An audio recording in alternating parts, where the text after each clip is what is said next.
la base última de todo duelo es no solo la adaptación a perder a alguien o algo, sino el transformarte a ti mismo para vivir unas nuevas circunstancias sin eso.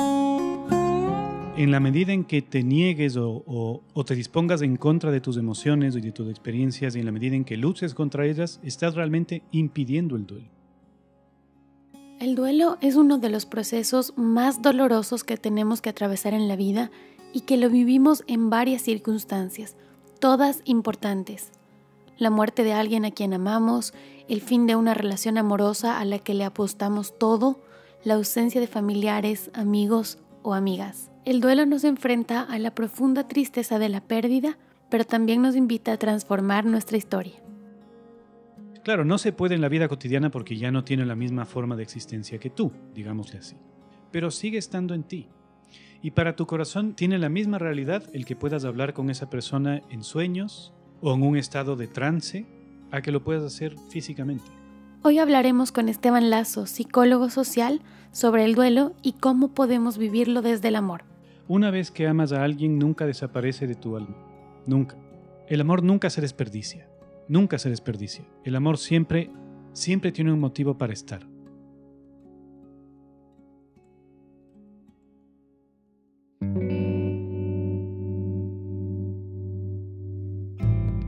¿Qué tal de amores? ¿Qué tal de migraciones hacia otras formas de querer? De mis pasiones conservo las canciones que me hacen siempre ver cómo es.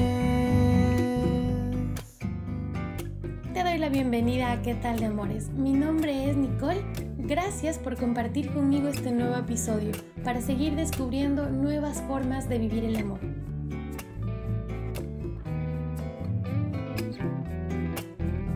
Y puede ser que mis amores no sean lo que el mundo espera cuando grito fuerte que me quiero. Hola Esteban, bienvenido al podcast nuevamente. Un gusto tenerte por cuarta ocasión aquí en ¿Qué tal de amores? Hola Nicole, ¿qué tal? Gracias por la invitación. Esteban, hoy vamos a hablar de un tema que creo que en el último año ha sido además se ha destacado mucho por toda esta situación que hemos vivido mundialmente, porque hemos tenido muchísimas pérdidas y muchas personas que a nuestro alrededor han fallecido. Quizás se ha evidenciado mucho más que en tiempos anteriores y hemos tenido que enfrentarnos a pérdidas muy grandes, ¿no? Con nuestras familias, con nuestros amigos, amigas, conocidos. Y por eso creo que es importante hoy que hablemos de todo el proceso de duelo y cómo puede estar vinculado esto a nuestras emociones, a nuestra salud mental y obviamente al amor que tenemos a las personas que hemos perdido. Quiero empezar preguntándote qué es el duelo y cómo está vinculado el duelo al amor. Bueno, el duelo es el proceso de adaptación a una pérdida afectiva. Claro, en realidad puede darse duelo en relación tanto con el amor como con otras cosas. Por ejemplo, puedes tener que hacer un duelo después de perder el trabajo. Porque la base última de todo duelo es no solo la adaptación a perder a alguien o algo, sino el transformarte a ti mismo para vivir unas nuevas circunstancias sin eso.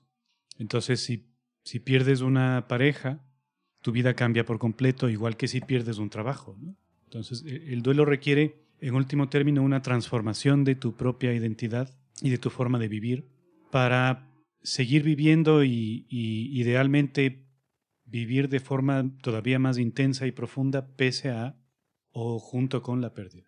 ¿Cuál es el proceso que se atraviesa cuando enfrentamos un duelo? Bueno, es una pregunta compleja porque si bien existe, muchísima gente debe conocer la teoría de Kubler-Ross, la de las etapas del duelo, en realidad es falsa, ¿no? No hay un proceso universal que los seres humanos atravesemos en donde empiezas con la etapa de negación y pasas a la de negociación, no me acuerdo, pero El duelo es, como prácticamente cualquier proceso humano complejo, sumamente personal. Por tanto, no se puede universalizar diciendo qué etapas se deben atravesar, en qué momento, en qué periodo, muchísimo menos decir cuánto tiempo debe durar. Todos esos cánones de más de 6 meses, más de un año, tal, son orientativos, no deben ser tomados al pie de la letra. Desde una perspectiva más profunda, el duelo tiene que ver con la autotransformación, porque cuando pierdes a alguien o pierdes algo, pierdes todos los futuros que habías imaginado con esa persona o con ese aspecto de tu vida.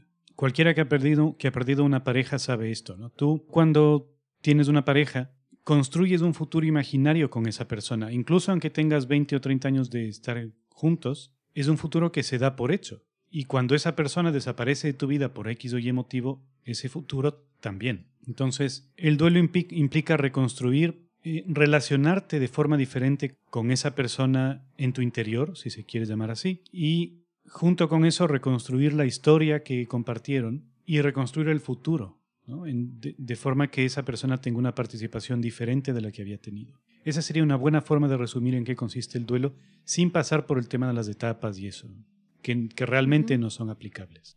Ahora, cuando pasa esto, cuando nos enfrentamos en ese momento a la pérdida, no tenemos en realidad todas estas ideas ya construidas porque estamos frente a un dolor tan profundo que en realidad parece que se acabó el mundo. O sea, en realidad no te imaginas cómo vas a poder seguir construyendo ese futuro, como dices, sin esa persona. Entonces, ¿cómo enfrentar el duelo cuando estás en un momento en el que tus emociones están completamente alteradas y en donde no puedes realmente visualizar ni siquiera un siguiente día sin esa persona? Es que eso es enfrentar el duelo. El duelo es un proceso orgánico. Todas tus emociones y las experiencias que vas teniendo están ahí para ayudarte a transformar tu relación con esa persona y con esos recuerdos y con esas proyecciones a futuro. Enfrentar el duelo es precisamente atravesar ese proceso. Puedes impedirlo. En la medida en que te niegues o te dispongas en contra de tus emociones y de tus experiencias, y en la medida en que luches contra ellas, estás realmente impidiendo el duelo. Por ejemplo, puedes impedir el duelo aplazando la aceptación de la pérdida. También puedes impedir el duelo negándote a experimentar las emociones que te produce o rechazándolas o luchando contra ellas. También puedes impedirlo distrayéndote. Ahora, todas estas son cosas que pueden ocurrir en el contexto de un proceso de duelo y son parte del mismo. Por ejemplo, cuando has perdido a alguien muy importante y realmente las personas sentimos que nuestra vida se viene abajo, que todo se derrumba, puede que tengas que atravesar un periodo o que te descubras atravesando un periodo donde sigues adelante básicamente por inercia, donde te levantas, te bañas, desayunas, vas al trabajo, haciéndolo de forma automática, mientras por dentro estás masticando la pérdida. Y puede que parte de eso implique distraerte cuando es demasiado doloroso. Puede que parte de eso implique tratar de ignorarla, olvidarla cuando te duele demasiado. Todo eso es parte del proceso de duelo. Incluso el sentir que el dolor es inmanejable.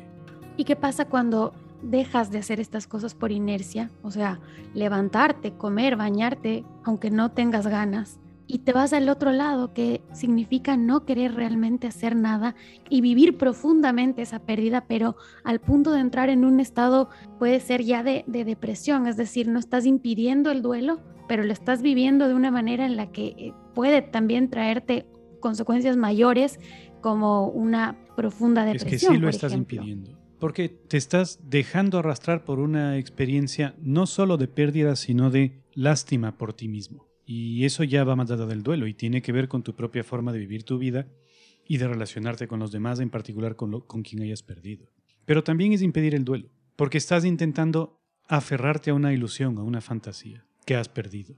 Es difícil de entender eso, porque parece que cuando hablamos de impedir el duelo es como no sufrirlo. Es que estas personas también están huyendo del duelo. Aunque sufren, aunque sienten que lo están viviendo profundamente, lo están impidiendo. Claro, por eso te digo que es difícil de comprenderlo. Pero lo que están viviendo no es el duelo, sino la lástima por sí mismos, que es algo que es anterior al duelo en la vida de estas personas, nace de otras historias. El duelo no es más que otra vez en la que volví a perder a alguien, en la que la vida volvió a ser injusta conmigo. Esto trasciende el duelo concreto de esa pérdida. Tiene que ver con la forma en que esa persona ha experimentado su vida. El duelo es tan difícil como confusa o compleja haya sido la relación que estás perdiendo.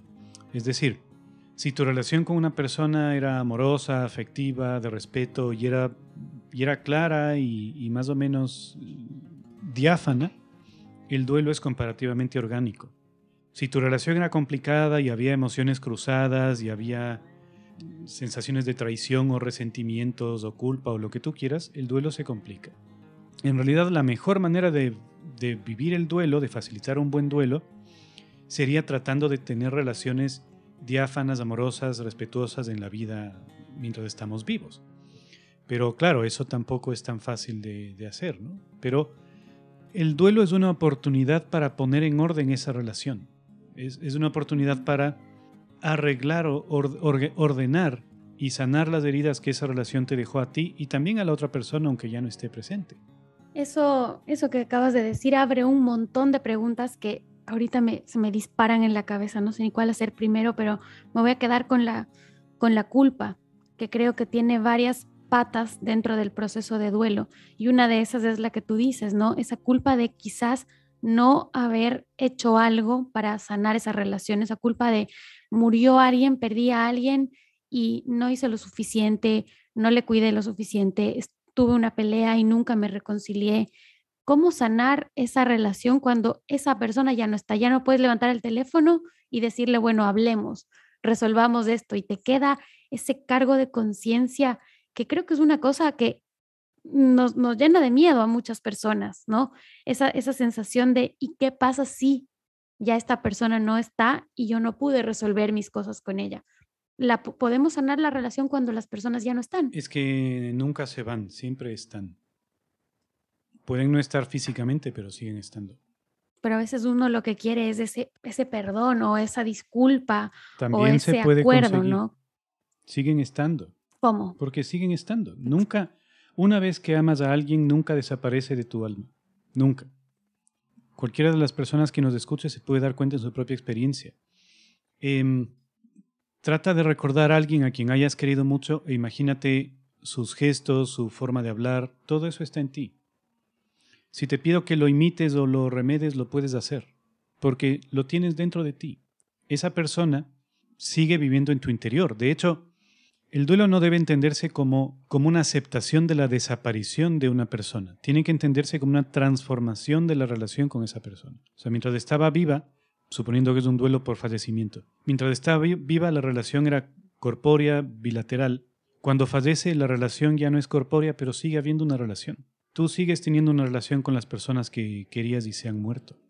Hay una serie, creo que en Amazon Prime, que se llama Modern Love.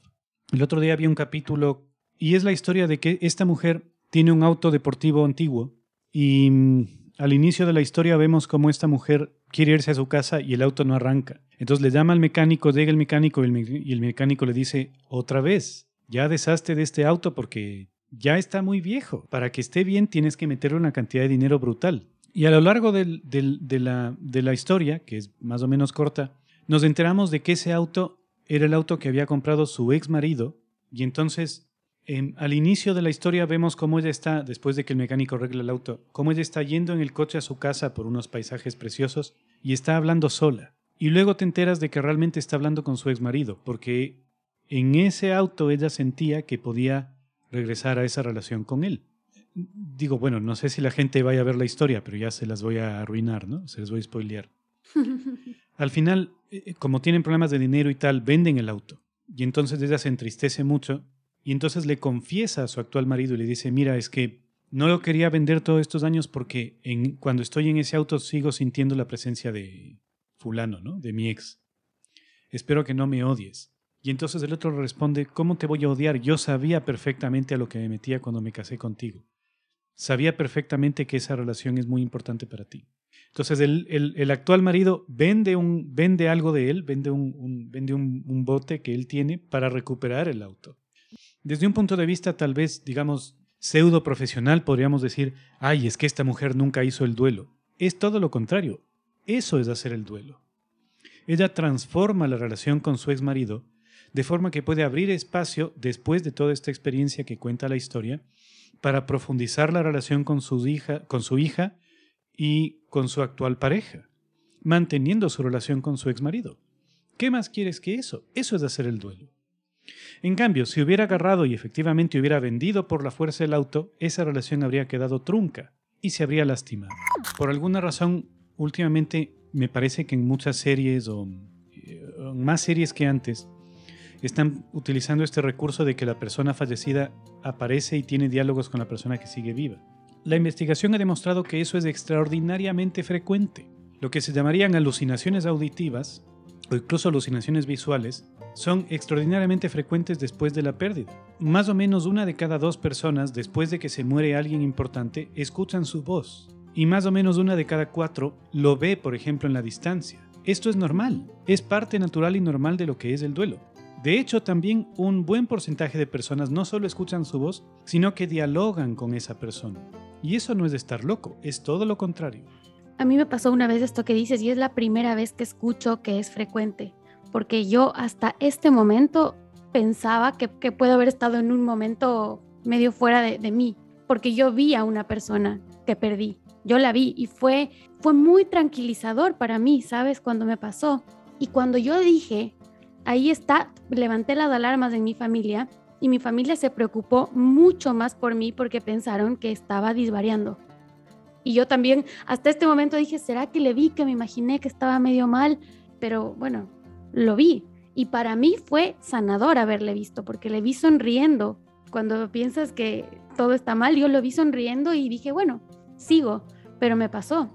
Tal cual. Entonces, este tipo de experiencias en torno al duelo son normales. La psiquiatría y la psicología, desgraciadamente, hemos tendido a patologizarlas, pero eso es un error. De hecho, son parte necesaria y natural de lo que es el duelo. Y si es que no lo ves o escuchas su voz en la vida despierta, lo sueñas. O sea, esa persona sigue presente en ti, sigue presente en tu experiencia, sigue presente en tus relaciones, sigue presente en tus conversaciones. Y tu relación con esa persona puede seguir madurando, porque esa persona en tu interior también va a seguir madurando. Por eso es un atisbo de esperanza para tantas personas que han perdido a alguien en esta pandemia, sobre todo en las condiciones horribles en las que ni siquiera te podías despedir. La persona le llevaban al hospital y se moría ahí y ya no te enterabas más. Es de alguna forma tranquilizador el entender que siempre puedes despedirte y transformar la relación incluso después de que haya fallecido. Que no necesitas haber estado ahí al pie de su lecho de muerte para despedirte. Puedes hacerlo después, porque sigue estando. Volvamos al tema de la culpa, porque esto que dices también se relaciona con eso, ¿no? Esa culpa de no haber estado en el lecho de muerte, no haberle cuidado. Y luego viene, desde mi perspectiva, no creo que le pase a todo el mundo, pero de las conversaciones que he tenido a algunas personas le sucede, que también empieza a aparecer la culpa, otro tipo de culpa, cuando te empiezas a sentir mejor. Es decir, cuando dejas de llorar todos los días y un día no lloras, te sientes culpable porque da la sensación como que ya no le quieres con la misma intensidad, como que no estás demostrando el amor que tienes hacia esa persona porque ya no sufres esa muerte. ¿Cómo manejar esta culpa también cuando empezamos a sentirnos mejor? Porque finalmente el duelo también nos lleva a esta transformación en la que llega un momento en el que volvemos a sonreír, volvemos a tener proyectos, volvemos a construir un futuro y guardamos el recuerdo de esta persona o lo vivimos sin necesariamente estar llorando todo el día. El supuesto básico de nuestra cultura, que es un supuesto patológico, es creer que el duelo consiste en una desaparición del otro. Ninguna cultura en la historia ha pensado eso. Somos la primera cultura en la historia que piensa esa estupidez. Porque es una estupidez. Genera dolor innecesario. Entonces, si entiendes esto, de esto se derivan muchísimas consecuencias muy saludables. Por ejemplo, desde el punto de vista tradicional, cuando te sientes mejor, digamos, cuando dejas de sentirte tan mal, las personas se lo explican diciendo, ya me estoy olvidando de esta persona. Porque claro, estamos entendiendo el duelo como ir borrando a alguien de tu historia o ir borrándolo de tu presente. No es así. Lo que está ocurriendo es que cuando te estás sintiendo mejor, esa persona sigue presente en tu vida, pero se está moviendo a un lugar distinto en tu experiencia, en tu alma. No desaparece, no le estás borrando. Poder estar tranquilo e incluso alegre no es una falta de respeto a esa memoria o a esa persona, todo lo contrario. Es una indicación de que tu relación con esa persona se ha ido transformando de forma que ahora sigue siendo parte fundamental de tu vida, pero ya no dependes de esa relación para el día a día. Eso es exactamente lo que esa persona hubiera querido para ti en la medida en que te quiere y te respeta. Entonces, la culpa solo nace de la creencia de que debería sentirme mal porque ya no está. Pero sí está, claro que está. Como mínimo está en tu interior y en las conversaciones y relaciones en las que lo recuerdas y rememoras. Y posiblemente esté más allá de eso, si es que quienes tienen creencias espirituales con respecto a eso, también pueden creer que está de alguna manera. Pero como mínimo está en ti. Y es esto lo que hay que preservar, transformar y sanar. Claro, se transforma la relación, pero es muy difícil acostumbrarte a esta nueva idea, ¿no? De no verle físicamente, de sí sentirle y tener esta nueva conexión o esta nueva relación. Pero creo que una de las cosas que más nos duele cuando perdemos a alguien es esta idea de no le voy a poder tocar, no le voy a poder abrazar, no le voy a poder dar un beso nunca más. En realidad sí puedes. ¿Cómo? En tus sueños. Y eso es tan real para tu alma como hacerlo en la vida real. Claro que puedes. De hecho lo haces. De hecho muchísima gente lo vive. Es más, hay tratamientos, yo mismo trabajo así en ocasiones con personas que lo requieren, en donde reclutamos a los sueños o usamos otras técnicas para que las personas puedan tener una conversación y un encuentro con esas personas que han perdido. Tú las puedes evocar en tus sueños, las puedes convocar y normalmente aparecen. Entonces sí se puede.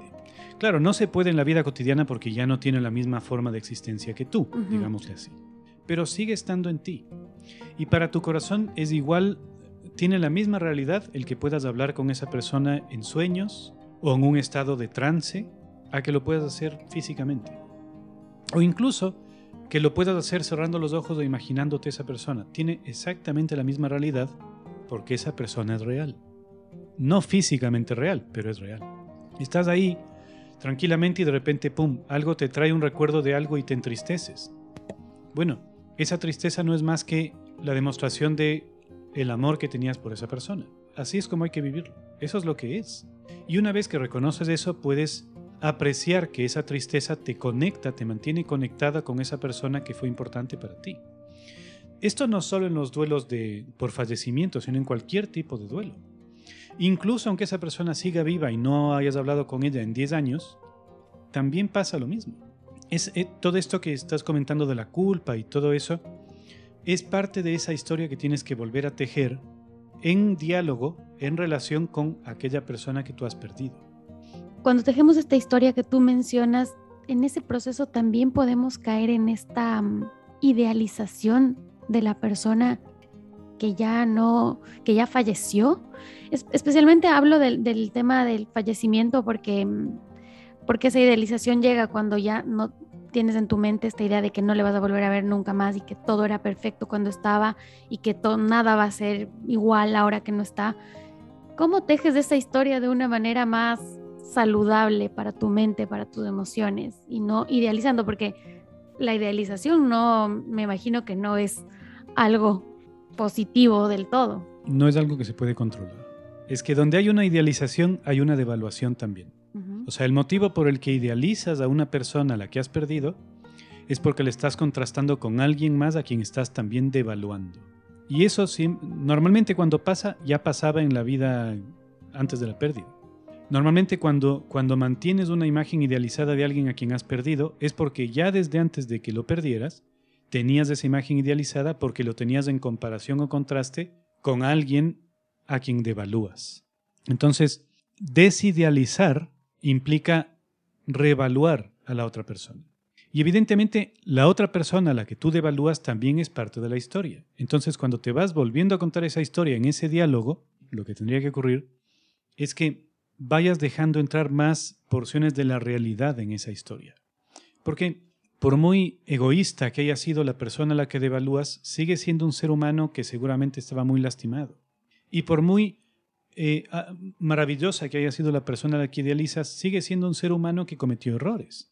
El punto de la idealización es que las personas nos mantenemos aferradas a la idealización como un clavo ardiente para rescatarnos de la devaluación. O sea, decimos, mientras tenga esta persona maravillosa a mi lado, la maldad de esta otra persona no me puede alcanzar. Entonces, esa es la estructura que se tiene que modificar, y para eso tienes que reevaluar a quien has devaluado. Ujú. Y como resultado de eso, quien se ha idealizado se vuelve más real. El duelo es tan complicado como complicadas eran las relaciones antes del duelo. Si las relaciones antes del duelo eran diáfanas, el duelo es diáfano. Comparativamente, no quiere decir que no sea doloroso, pero que te duela no es lo mismo que te haga sufrir. Te puede doler sin hacerte sufrir. Pero si las relaciones anteriores eran complicadas, si estabas atrapado o atrapada en una posición donde te sentiste traicionada o abandonada o rechazada, entonces el duelo es complicado, porque la relación era complicada. Pero una vez más, el duelo es otra oportunidad para poner en orden todas esas relaciones. Y una vez que las pones en orden, el duelo se consuma, es decir, transformas esas relaciones de manera que todas son más saludables y diáfanas. Incluso tu relación con quien has perdido. Ujú. Hablemos un poco, Esteban, del duelo que no es por fallecimiento, porque casi siempre asociamos la palabra duelo a la muerte. Y tú mencionaste hace un momento que en realidad podemos vivir duelos cuando la otra persona está viva. Entonces, cuando, no sé, se rompieron las relaciones, no nos hemos visto con esta persona hace muchos años, no tenemos ya un diálogo, también hay un proceso de pérdida, ¿no? Que es este duelo con alguien que sigue vivo, pero es más difícil de comprender eso o de vivir eso, porque cuando una persona fallece, tú puedes hacer todos estos procesos que hemos estado hablando, en donde tú reconstruyes una relación con una persona que se transformó, que ya no tiene la misma existencia que tú, pero cuando alguien está vivo te queda esa sensación de que puedes tener una relación directamente. Entonces, ¿cómo transformar una relación con alguien que sí está vivo? Es decir, que con quien puedes hablar, que te puede decir lo que siente y lo que piensa, que por A o B situación no ocurre. ¿Cómo la puedes manejar tú solo si sientes esa sensación de, pero ahí está y no me está diciendo esto? O sea, no nos hemos perdonado.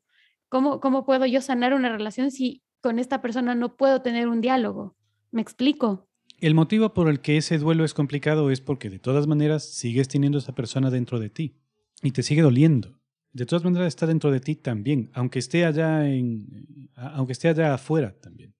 Entonces, idealmente, tendrías que ir y poder hablar con esa persona y resolverlo. Eso sería lo ideal y en muchos casos es viable. Y cuando es viable es lo que hay que hacer. Pero cuando no es viable, también puedes hacerlo en tu interior, porque en último término lo que importa es que lo hagas en relación con tu interior, con esa persona en tu interior. Sin embargo, dicho esto, normalmente la vida siempre te da oportunidades para volverlo a hacer. Y lo que va pasando es que encuentras otra oportunidad para sanar eso en otras relaciones, porque eso que quedó herido y abierto en ti se manifiesta a través de otras relaciones importantes. Y tal vez en esas relaciones puedes hacer lo que en esa relación inicial no pudiste hacer y corregir tus errores en estas otras relaciones. Y eso puede sanar ese duelo, al menos hasta cierto punto. Si bien estamos de acuerdo que lo ideal sería poder hablar con esa persona, pero no siempre es posible. Tal vez ya no tienes ni idea de dónde está, tal vez ya no quiere hablar contigo, porque también tiene sus motivos por su propia historia y por todo lo que compartieron. Eso hay que respetarlo. Incluso así, sanar tu relación con esa persona en tu interior te permite atravesar el duelo y transformar la relación de manera que ambos eventualmente están mejor. O sea, la diferencia entre una historia saludable y una historia no saludable no es el final feliz, porque no todas las historias tienen final feliz. Uh-huh. Es que es más real. Es decir, al final de un duelo adecuado, de un proceso de reconstrucción de la historia adecuado, tú tienes una comprensión de lo que sucedió más real, donde te entiendes mejor a ti y entiendes mejor por qué hiciste lo que hiciste y entiendes mejor al otro y también entiendes por qué hizo lo que hizo. Eso es más saludable porque es realista, es maduro. Entonces esa gente que termina las historias o las relaciones diciendo, bueno, es que al final yo hice lo mejor que pude y él fue o ella fue una maldita, que tal y cual, todavía no han logrado transformar esa historia porque todavía están atrapados en una visión maniquea de ellos como pobres víctimas y el otro como malvado. Por más que hayan ejercido violencia sobre ti, que puede pasar y es triste y desgraciadamente es una realidad, detrás de la violencia siempre hay lo mismo, que es una sensación de humillación y heridas profundas emocionales. Esto no equivale a decir que haya que perdonar necesariamente, para nada. Pero eventualmente es bueno entender. ¿Okay? La diferencia entre entender y perdonar es que cuando entiendes que esa violencia también podría ser parte de ti, porque es parte del género humano. Y entiendes que todos estamos atrapados o todos estamos enfrentados a una misma existencia en la que la manejamos mejor o peor, y en último término todos estamos unidos por esta fragilidad que nos hace humanos. El amor nunca se desperdicia, nunca se desperdicia. El amor siempre tiene un motivo para estar, siempre tiene un motivo para nacer en donde sea que nazca. Y siempre hay un buen motivo por el que te vinculas amorosamente con alguien. Por más que eso afecte tu vida y lastime y todo lo que tú quieras, pero tu alma a través del amor está buscando curarse, integrarse, volverse completa. Entonces, cuando terminas ese proceso y logras contarte una mejor historia, más realista, más madura, donde tanto tú como el otro son seres humanos falibles que hicieron lo que pudieron, te reencuentras con ese amor que les unió. Cuando te reencuentras con ese amor que les unió, si la vida te vuelve a topar con esa persona, la relación es muy distinta, incluso aunque no estén juntos. Porque entonces ya no tienes rencores, ya no tienes odios, ya no tienes resentimientos, ya no te sientes víctima. Entonces ya lo ves como es. Esto no es un proceso solamente interior. Es un proceso siempre en relación con. Es un proceso de constante diálogo. Aunque sea interior, pero sigue siendo un diálogo. Ojo, porque hay otra cosa. Yo no puedo controlar a esa persona en mi interior. Mi papá en mi interior, mi mamá en mi interior, mi abuelo en mi interior, no son títeres míos. Precisamente son ellos porque no los puedo controlar. O sea, si yo me imagino a mi abuelo diciendo según qué cosa, no cuadra, no encaja en la imagen porque él nunca habría dicho eso. Yo lo sé, yo lo siento. El hecho de que estén en mi interior no quiere decir que estén bajo mi control. De hecho, no están. Por eso de una relación.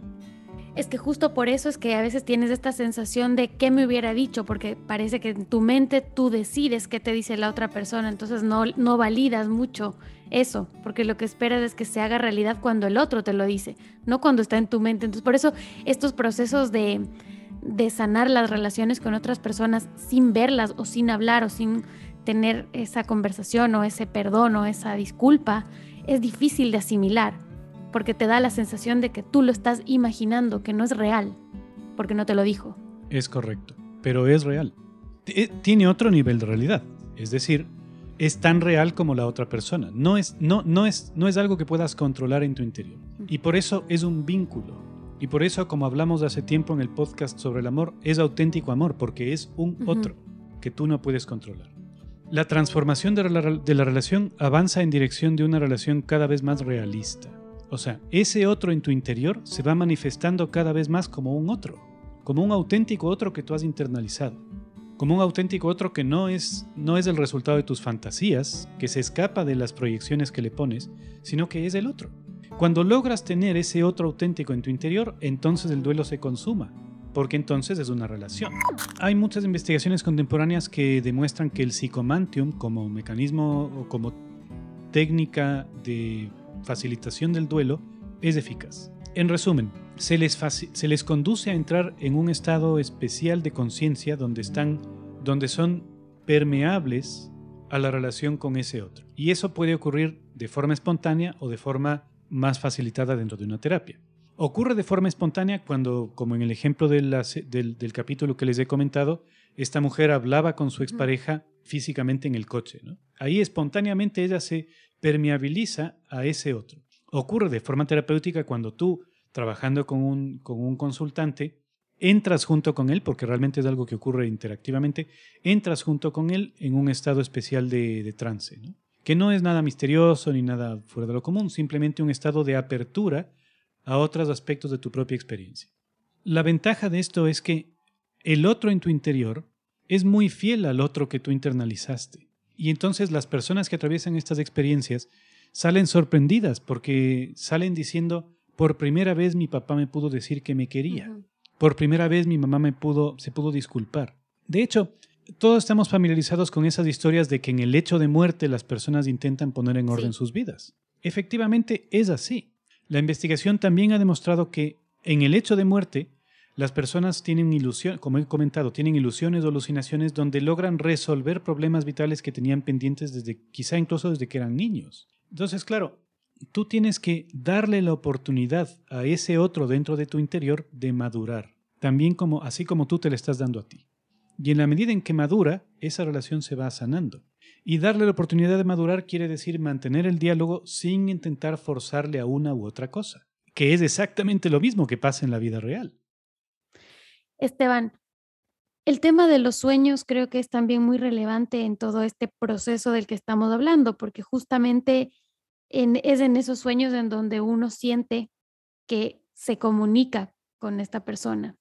Siente que en el caso de que haya fallecido, siente que está vivo. En el caso de que esté lejos, siente que está cerca.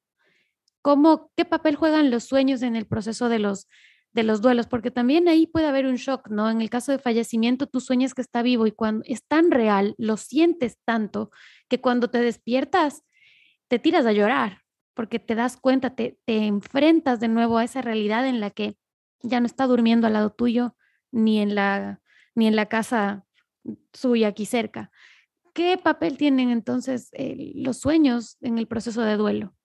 El sueño te coloca espontáneamente en esa apertura a esa relación con ese otro en tu interior. Entonces, por eso en los sueños, ese otro aprovecha para aparecerse y hacérsete presente y darte la oportunidad de resolver lo que quiera que quedaba pendiente de resolver, viviendo lo que sea que haya que vivir. Evidentemente, el que se aparezca esa persona en un sueño y te resulte súper real y después te despiertes y ya no esté, entristece al principio, cuando la realidad de la pérdida es muy clara y no hay manera de escapar de ella, ¿no? Evidentemente eso produce mucha tristeza, es muy doloroso, pero eventualmente produce hasta consuelo y alegría, porque te das cuenta de que sigues teniendo a esa persona y sigue estando presente en tu interior. Y cada vez que se aparecen los sueños, te está dando la oportunidad de poner en orden esa relación, de decir lo que faltó decir, de arreglar lo que faltó arreglar. Por eso se aparece. ¿Y cómo lo haces si estás en un estado inconsciente? O sea, ¿cómo resuelves algo cuando los sueños, o sea, no los controlas? No los controlas, pero puedes ser lúcido dentro de los sueños. Pero esto nos llevaría nos apartaría mucho del tema, ¿no? Baste con decir que puedes entrenarte para adquirir cierta autoconciencia al interior de los sueños. Eso es una manera de trabajarlo. Pero hay otras maneras más sencillas. Cuéntale tus sueños a las personas de las que quieras. Habla de tus sueños con esas personas y hablen de ellos. Denle sentido. O sea, si soñaste con tu papá al que perdiste hace un mes, cuando te despiertes, cuéntaselo a tu pareja y hablen juntos tratando de entender lo que eso significa. Y hagan eso sistemáticamente. Otra de las características de nuestra sociedad por la cual estamos tan enfermos es que somos también la única sociedad en la historia que no le da importancia a los sueños. Prácticamente todas las sociedades en la historia han considerado los sueños como algo fundamental en la vida del ser humano. Nosotros no. Para nosotros los sueños son tonterías que se nos ocurren y cuando te despiertas olvídalas. Es todo lo contrario. Si después de ese sueño tú incorporas el sueño a tu vida real y hablas de ese sueño con las personas de las que quieres y que te quieren y que recuerdan a esta otra persona también que han perdido, entonces estás facilitando el proceso de transformar esa relación. Estás facilitando el duelo mediante el recurso de progresivamente ir hablando de lo que soñaste, ir desplegando lo que tu sueño te quiso manifestar. Esa es una manera de hacerlo. De hecho, es la manera en que lo viene haciendo la humanidad desde el inicio de la historia. Porque todas las culturas anteriores a la nuestra han hablado de sus sueños todo el tiempo. En todas las culturas eso era común, eso era parte cotidiana de la vida. Los sueños eran interpretados como mensajes de la divinidad. Claro, nosotros, siendo como somos, pensamos que no sirven para nada y por eso así vivimos.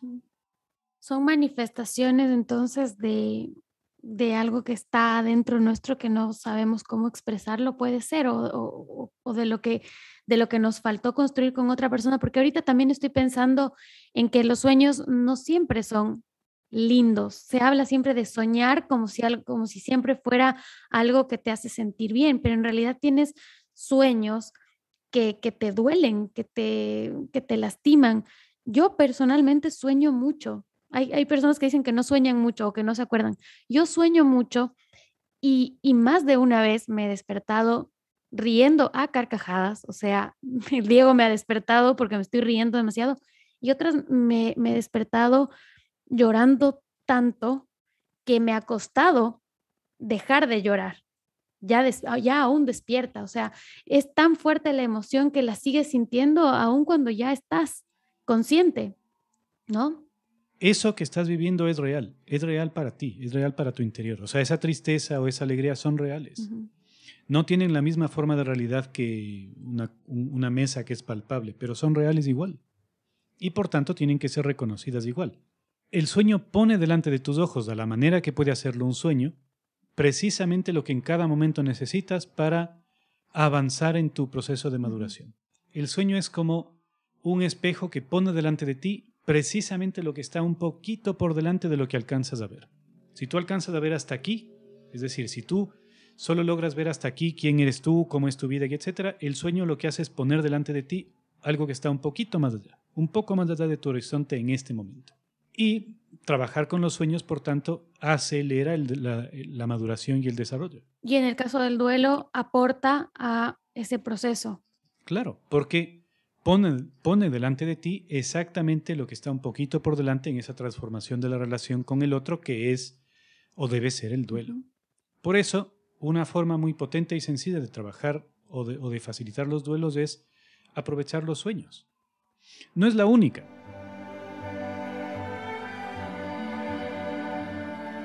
La música, por ejemplo, es otro elemento que nos permite trabajar y modificar ese tipo de relaciones. Por eso, Astor Piazzolla, sí. ¿Sabes, no? ¿Quién es? Astor Piazzolla compone un tango a la muerte de su padre, ¿no? Sí. Que se llama Adiós Nonino, que es una cosa estremecedora. Entonces hay una entrevista donde hablan sus hijos, o sea, los hijos de Piazzolla, y cuentan que cuando se murió el abuelo, o sea, el papá de Piazzolla regresó a su casa y se encerró en su estudio, y cuando salió ya había compuesto el tango. Y cuando tú escuchas ese tango, escuchas con absoluta claridad todo lo que es ese duelo, la desgarradora tristeza, la ira de perder a alguien, la injusticia que se siente, el amor que pudo haber sentido por ese hombre que fue su padre. Esto también es procesar el duelo, como él lo pudo procesar. Y los hijos dicen, nunca nos dijo nada, nunca hablamos al respecto. Bueno, porque él, al componer esto, ya había hablado. De alguna manera eso era su diálogo con esa historia y con ese personaje que había sido su padre para él. Y así como esto, hay infinidad de historias de artistas que aprovechan el arte pictórico, plástico, la literatura para tramitar y dar sentido a este tipo de duelos. Ahora que das este ejemplo, se me viene a la mente el libro Paula de Isabel Allende, por ejemplo, que fue escrito justamente para su hija, ¿no? Para su hija que tuvo una enfermedad grave y estuvo hospitalizada y pasando un montón de situaciones. Bueno, ese libro fue escrito durante todo ese proceso. Es decir, ella fue ya expresando eso, incluso cuando su hija estaba viva, pero anticipándose un poco a la muerte de ella. Y claro, el arte sí es como este espacio en donde también se pueden procesar estas emociones de esta manera. Esteban, para ir cerrando este encuentro, te quiero preguntar, después de todo esto que hemos hablado, ¿podemos entonces estar preparados para perder a alguien a quien amamos? Bueno, en la medida en que la relación sea diáfana, transparente y puedas sentirte querido y respetado y hacer lo mismo con el otro, esa es la mejor preparación posible. Obviamente te va a doler, pero es que te tiene que doler. O sea, si no te doliera, querría decir que no te importa. Te tiene que doler, obviamente te tiene que doler. Pero el que te duela no forzosamente te hace sufrir. El dolor no es lo mismo que sufrimiento. En el sufrimiento hay una experiencia de injusticia y de incompletud que en el dolor no está. Entonces, transformar una relación y sanar un duelo no consiste en dejar de acordarte de esa persona y olvidarla, consiste en pasar del sufrimiento al dolor natural. Cada vez que te acuerdes te va a doler. Es que te tiene que doler. De eso se trata. No es malo, es lo contrario. El dolor es la otra cara del amor. Entonces, la mejor manera de prepararte es dejar fluir tu amor mientras hay posibilidad de hacerlo en esta vida o en esta relación. Y antes de cerrar, Esteban, me surgió una pregunta ahora que tiene que ver con esto que nos comentabas del ejemplo del auto, de esta persona que tenía la relación con su esposa en el auto, y con esto último que acabas de decir.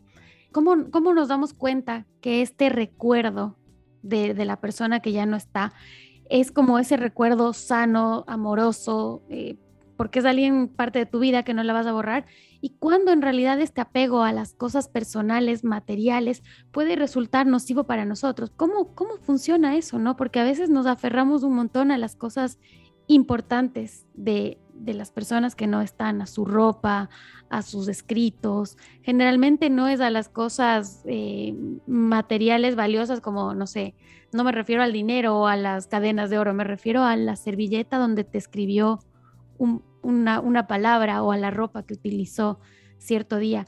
¿Cuál es ese límite en que esto no sea saludable y esto pueda ser nocivo o peligroso para nuestra salud mental, que no nos deje avanzar? Cuando hay sufrimiento. O sea, el aferrarte a una cosa para evitar el sufrimiento da cuenta de que efectivamente estás impidiendo la transformación que el duelo requiere. Si es que hay sufrimiento, ese aferrarse es propiamente un aferrarse. Si es que no hay sufrimiento, entonces no estás aferrándote. Lo que estás haciendo es conservar una memoria de esa persona para poderte conectar con esa persona cuando haga falta. Y es distinto. Esto pasa, por ejemplo, en duelos como el tema del divorcio, ¿no? Que no es una muerte, pero también es un duelo para los hijos. Para la pareja para los hijos, claro. También para los padres, pero bueno. Pero entonces, ¿qué pasa con el hijo o la hija que se encuentra atrapada en un proceso de divorcio y entonces siente la pérdida del otro? O sea, mi papá se fue, ya no está con nosotros, pero no se siente libre de compartir esa pérdida con su mamá, porque por obvios motivos. Esa dificultad de compartir esa pérdida con quien naturalmente tendría que compartirlo, porque es quien también quiso a su papá y tenía la relación, dificulta ese duelo.